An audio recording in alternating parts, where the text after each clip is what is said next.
Bonjour, je suis Lim Wang Nok, membre de l'équipe de campagne de Jean-Luc Mélenchon.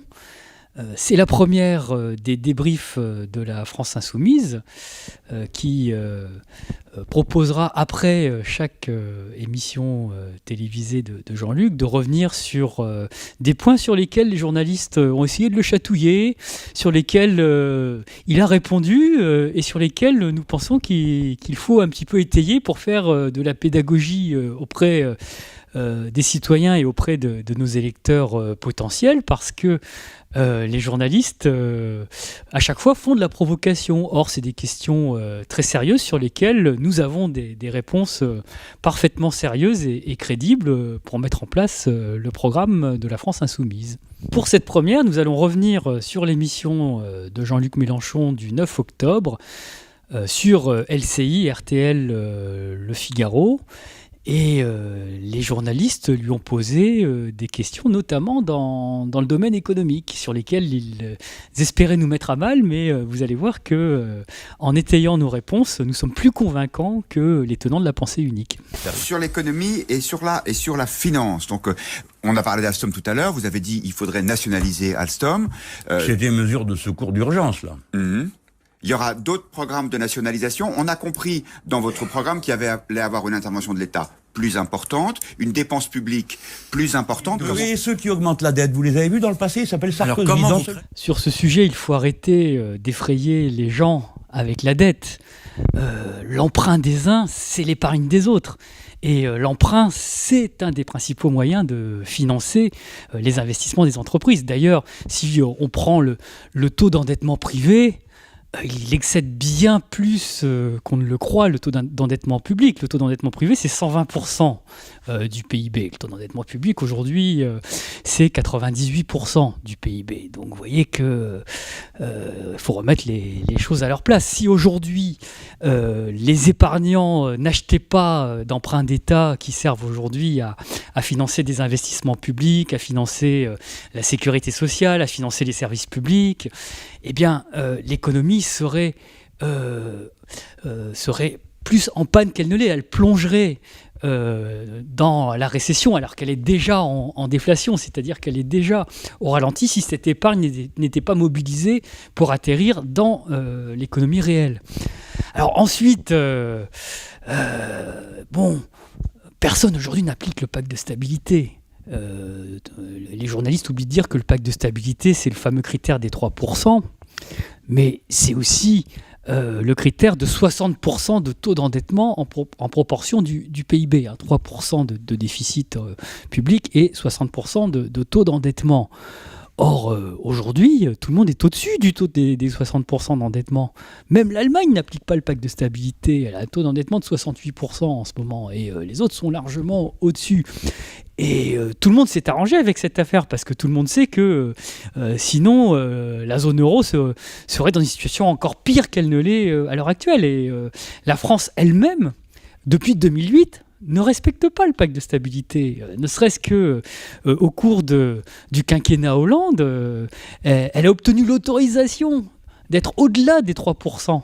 Et quand vous faites par exemple 4,5% de déficit public en pourcentage du PIB au lieu de 3, ça veut dire que vous avez 1,5 point de PIB de marge de manœuvre en plus, c'est-à-dire 30 milliards de plus.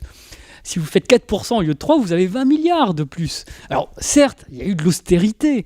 Et il y a eu de l'austérité parce qu'on a comprimé les dépenses publiques dans les administrations, dans les collectivités territoriales et dans les dépenses sociales.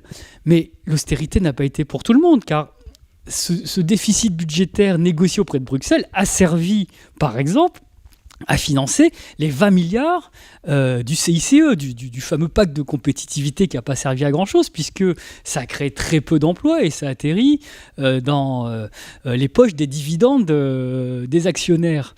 Alors que si vous prenez les 20 milliards de marge de manœuvre qu'ils se sont libérés, c'est très simple, ces 20 milliards qui n'ont pas servi à grand-chose, ils auraient pu être consacrés à autre chose. Par exemple, aujourd'hui, il y a un vrai problème d'extrême pauvreté dans notre pays. Vous avez 9 millions de pauvres, et Jean-Luc fait une grande partie de sa campagne actuellement sur ce thème. le RSA, ça coûte 10 milliards.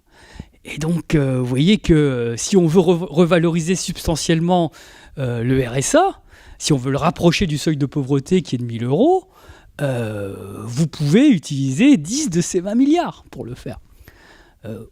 Autre exemple, si vous considérez le problème de l'emploi, aujourd'hui, les 10 autres milliards de ces 20 milliards qui ont servi au CICE, ils auraient pu financer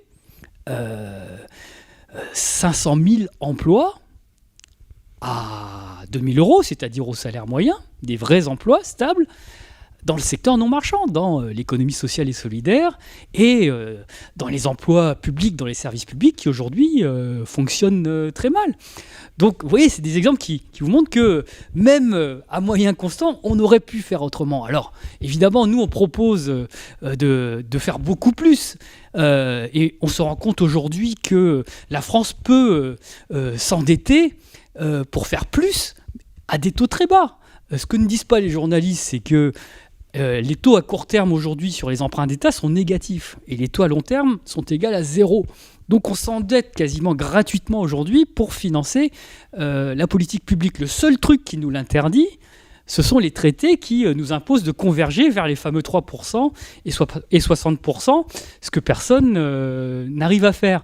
Donc du point de vue de la contrainte de financement, il n'y a pas aujourd'hui de contrainte de financement de la dette. On peut s'endetter à des taux très bas, alors que Hollande et Sarkozy ont creusé la dette. Les marchés continuent à nous prêter à des taux très bas parce que la France est jugée comme étant un pays sûr. Et le seul véritable obstacle à la mobilisation de cette épargne, ce sont les traités qui, aujourd'hui, sont dogmatiquement appliqués parfois pour interdire à certains pays d'utiliser ces ressources. Regardez ce qui s'est passé en Grèce avec Syriza, qui avait un programme de gauche proche de vous, et finalement, quand ils sont arrivés au pouvoir, ils se sont soumis à Bruxelles, pour reprendre un des termes qui pourraient être les vôtres. Mmh. Bon, eh ben moi, je ne ferai pas ça. Alors, ce que les journalistes oublient de dire, c'est que la France, c'est pas la Grèce. La Grèce a demandé assistance à l'Union européenne parce qu'elle n'arrivait pas à se financer à des taux bas sur les marchés. Elle se finançait à des taux à 2 chiffres. Et donc, elle a demandé des aides à la Troïka, en contrepartie desquelles la Troïka lui a demandé d'appliquer des politiques d'austérité drastiques. La France n'a pas demandé assistance, puisque la France peut se financer à taux négatif à court terme et à taux nul à long terme aujourd'hui, comme l'Allemagne. Donc la France n'a pas de contrainte de financement aujourd'hui de sa dette. La seule contrainte, c'est une contrainte institutionnelle. C'est la contrainte que lui imposent les textes. Qui manifestement aujourd'hui sont absurdes dans la situation, qui nécessite de mobiliser ce qu'on appelle la politique budgétaire pour relancer l'activité. Comment faites-vous dans un pays qui a un niveau d'endettement très élevé, plus de 2 000 milliards d'euros, et quelle surprise, un taux de prélèvement obligatoire qui est déjà l'un des plus élevés du monde? Voilà, les plus élevés du monde. Pourquoi pas de l'univers? Non, 47%, ça doit être le deuxième en Europe. Voilà. Et alors, monsieur, quel est le problème? Oui, où est le problème? Jean-Luc a raison de dire où est le problème. Ce que les journalistes oublient ici encore de dire, c'est que si les dépenses publiques représentent plus de la moitié du PIB, quelle horreur! Mais ce qu'ils oublient de dire, c'est que 26%, c'est-à-dire la moitié de ces dépenses publiques, 26% du PIB, sont des dépenses sociales consacrées à la sécurité sociale. Dans les 55% de dépenses publiques, la moitié, 26% du PIB, c'est les dépenses de la sécurité sociale. Si vous enlevez ça, les dépenses de l'État en tant que telles qu'incriminent les libéraux ne représentent que 23% du PIB. Et donc, il n'y a pas de problème, c'est un choix de société ici. Nous avons fait le choix de société en France d'avoir un modèle social où vous avez une sécurité sociale obligatoire, rendant la santé accessible à tous et permettant de financer un régime de retraite par répartition. Prenez les États-Unis. Le taux de prélèvement obligatoire aux États-Unis, c'est 26%. Et pourquoi c'est 26%? Parce qu'aux États-Unis, vous n'avez pas de sécurité sociale obligatoire. Vous avez des assurances privées, vous n'avez pas de régime de retraite par répartition. vous avez des fonds de pension. Et c'est ça qui explique la différence. Alors que si vous prenez les dépenses de l'État en tant que tel, c'est comparable en France et aux États-Unis. Ce qui explique la différence, c'est les dépenses consacrées à la sécurité sociale, c'est-à-dire à notre modèle social. Donc c'est un choix de société, il n'y a pas de problème.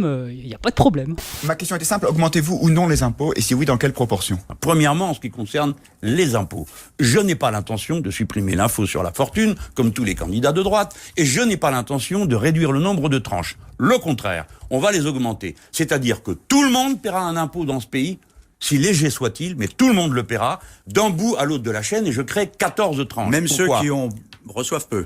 Tout le monde paye, c'est clair comme ligne.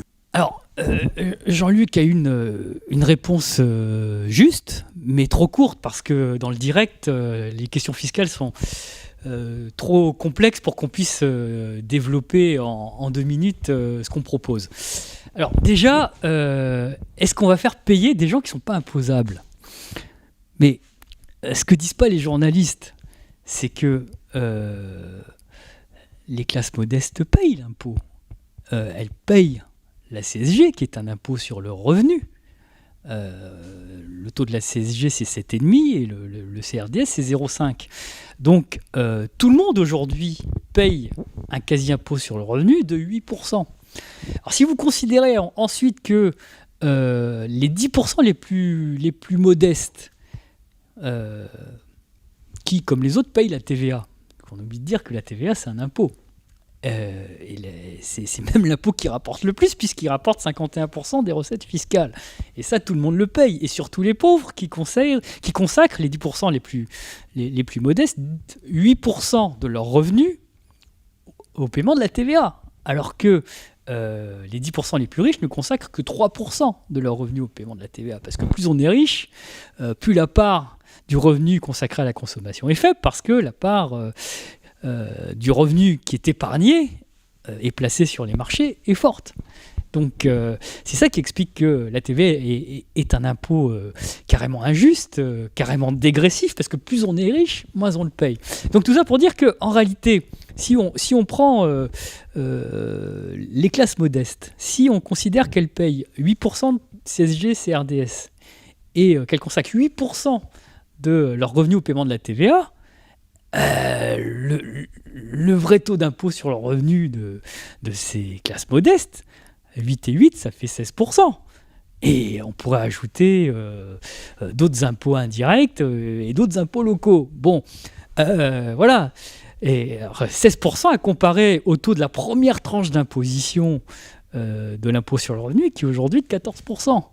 Donc, vous voyez qu'il est faux de dire que les pauvres aujourd'hui ne payent pas d'impôts. Ils payent des impôts et ils en payent à hauteur de 16%, alors que si vous prenez le taux d'imposition sur le revenu de Madame Bettencourt, avec toutes les niches et tout, malgré un taux marginal à 45%, eh bien, le taux d'imposition réel de Madame Bettencourt, c'est inférieur à 20%. Donc aujourd'hui, c'est faux de dire que les riches sont trop taxés et que les pauvres ne payent pas d'impôts. Alors par ailleurs, on a un système fiscal qui est tellement mal fait qu'il pèse sur les classes moyennes. Et le fait que les classes moyennes aient l'impression d'être matraquées, c'est une véritable réalité, parce que l'assiette de l'impôt sur le revenu est très étroite en raison des niches fiscales qui profitent essentiellement aux revenus. Alors certes, les bas revenus ne sont pas imposés, mais comme je viens de le montrer, ils sont imposés autrement. Et l'impôt sur le revenu, du coup, pèse essentiellement sur les classes moyennes. Donc, nous, ce qu'on propose, c'est une révolution fiscale où on a une assiette très large qui inclut tous les revenus. Et donc, l'assiette de la CSG, par exemple, est très commode pour ça. Elle impose tous les revenus financiers, les revenus du travail, les revenus de remplacement, etc. Et donc, sur cette assiette très large, on pourrait greffer, du coup, un barème progressif, une dizaine de tranches, 14 tranches, enfin bon, on verra le moment venu, mais un impôt progressif sur cette assiette très large, ça permet d'instaurer la justice fiscale. Ça permet de baisser les taux de ceux qui sont les plus modestes et qui aujourd'hui, comme j'ai dit, payent au moins 16% d'impôts en réel sur leurs revenus. Donc là, on pourrait baisser le taux de la première tranche en dessous du taux de la CSG-CRDS, bien en dessous de 8%. Et donc du coup, les ménages modestes paieraient moins, et puis on aura un barème progressif qui ne serait pas désincitateur, parce que plus vous avez de tranches, moins les sauts de tranches sont brutaux, quoi. Donc voilà ce qu'on propose. Et puis il y a un autre débat qui est l'ISF. La droite dit que l'ISF est un impôt imbécile, et si vous avez lu les programmes de la droite propose de supprimer l'ISF. Tous les candidats à la primaire de la droite le proposent, et Juppé en premier. On dit ça pour ceux qui vont aller voter Juppé, là. Et donc l'ISF, au contraire, c'est un impôt très intelligent. Alors qui est pas parfait, parce que son assiette est trop étroite, et qu'elle se limite aux biens immobiliers, quasiment, ce qui fait que c'est une super taxe foncière qui impose beaucoup plus le millionnaire que le vrai milliardaire. Mais il n'empêche que c'est un impôt sur le patrimoine, et un impôt sur le patrimoine, c'est nécessaire, parce que même si vous mettez une tranche marginale sur le revenu à 100%, vous taxerez jamais Madame Bettencourt à 100%. Son taux d'imposition réel, il ne sera pas de 100%. Donc, mettons que vous lui preniez 40% de son revenu par l'impôt sur le revenu, avec le barème progressif. Il lui restera 60% de son revenu. Et qu'est-ce qu'elle fait de ces 60% ? Elle va en consommer une partie, mais à 500 SMIC, vous ne consommez pas tout. Et donc, qu'est-ce que vous faites du reste ? Vous le placez. Et puis ça rapporte, et ça permet de gonfler le patrimoine. Et donc si vous ne taxez pas le patrimoine, même si vous taxez les flux de revenus par l'impôt sur le revenu, vous avez le patrimoine qui gonfle sans arrêt. Et vous ne pouvez pas dire je lutte contre la rente et je ne taxe pas la rente. Car si vous ne taxez pas la rente, si vous n'avez pas un impôt sur le patrimoine, la rente se concentre entre des mains toujours moins nombreuses et gonfle entre ses mains. Et on reconstitue la classe des rentiers à la Balzac. Donc l'impôt sur la fortune, l'impôt sur le patrimoine est nécessaire pour compléter l'impôt sur le revenu. Il faut à l'évidence en élargir l'assiette. Aujourd'hui, l'ISF, contrairement à ce qu'on raconte, ça rapporte que dalle. Ça rapporte 4 à 5 milliards à tout casser. Et donc, on pourrait là encore mettre en place un impôt beaucoup plus juste qu'il ne l'est à l'heure actuelle. Alors n'hésitez pas à commenter, et puis je vous donne rendez-vous à la prochaine émission.